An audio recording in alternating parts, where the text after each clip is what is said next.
देवेंद्र फडणवीस राष्ट्रवादीबद्दल काय बोलले? राजसाहेब ठाकरे जेव्हा अदानीला बोलले तेव्हा भारतीय जनता पक्षाला मिरच्या का झोंबल्या? चेन्नईला मद्रास म्हटलं तर चालेल का? आणि बोलतो का तो मद्रास का चेन्नई बोलतो? एकदा विचारा आणि सांगा मला. 1935 पासून राष्ट्रीय स्वयंसेवक संघटना आहे, तरी आजही तुम्ही बोंब टोकता की हिंदू खतरे में आहे. मग कोणी चुल्लूभर पाण्यात मारायचं हे एकदा सांगावं. आणि काल आदरणीय महाराष्ट्राचे मुख्यमंत्री सन्माननीय देवेंद्र फडणवीस साहेब यांनी काल डेटा दिला.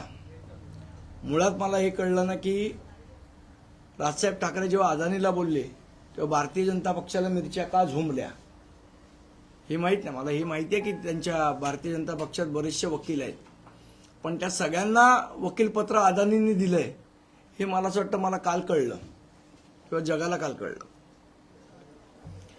मुळात विषय असा होता जो साहेबांनी कालच्या ठाण्याच्या सभेत पण सांगितलं की ज्या पद्धतीचे उद्योगधंदे महाराष्ट्रामध्ये येत आहेत किंवा भारतात येत आहेत आणि ते सगळेच्या सगळे गन पॉइंटवर ज्या पद्धतीने फक्त अदानींना देत आहेत त्या गोष्टीवर आमचं ऑब्जेक्शन आहे.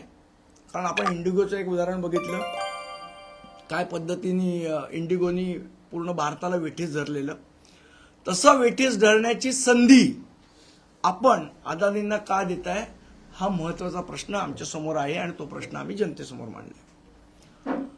आता अदानींनी ग्रोथ करून जर केलं असतं सगळं तर काय ऑब्जेक्शन असायचं कारण नाहीये की बाबा प्रत्येक उद्योगपतींनी ग्रो व्हावं, उद्योगपतींनी भारतामध्ये त्यांची भरभराट व्हावी जेणेकरून इथल्या लोकांना रोजगार मिळेल.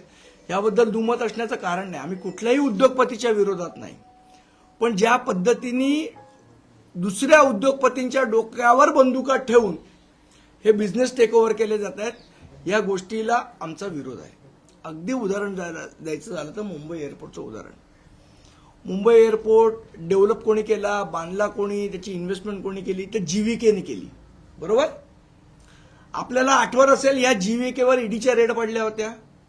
त्या रेडचं पुढे काय झालं? जीव्हीकेवर पडलेल्या रेडचं पुढे काय झालं? ज्या ईडीने केल्या होत्या, इन्कम टॅक्सने केल्या होत्या, त्या रेड नंतर जीव्हीकेवर काय कारवाई झाली, जीव्हीकेला काय शिक्षा झाली माहित नाही. रेड पडल्या त्यानंतर जीव्हीकेचा एक मोठा शेअर हा अदानींकडे गेला आणि एअरपोर्ट अदानींच्या ताब्यात आला.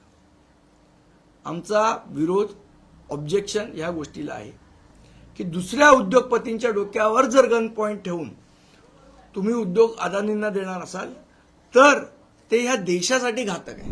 मला काय त्याच्यात कळलं नाही, म्हणजे सिक्रेट काय होतं, असं काहीतरी गुप्त काहीतरी गोष्ट बाहेर काढली. अख्ख्या जगाने बघितलेले व्हिडिओ आहे, नवीन काय त्याच्यात? जसे आमचे बघितले तसे तुमचे व्हिडिओ बघितले. मोदी साहेब अजित पवारांबद्दल काय बोलले, मोदी साहेब अशोक चव्हाणांबद्दल काय बोलले, देवेंद्र फडणवीस राष्ट्रवादीबद्दल काय बोलले, याची अनेक व्हिडिओ आहेत.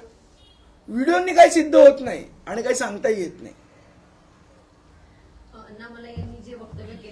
आणि राजसाहेबांनी कधी नाकारला नाही ते जे काय बोलले. जे बोललोय ते बोललोय. मोदींबद्दल पण बोलले 2019ला, तेही व्हिडिओ दाखवून लावायचे होते.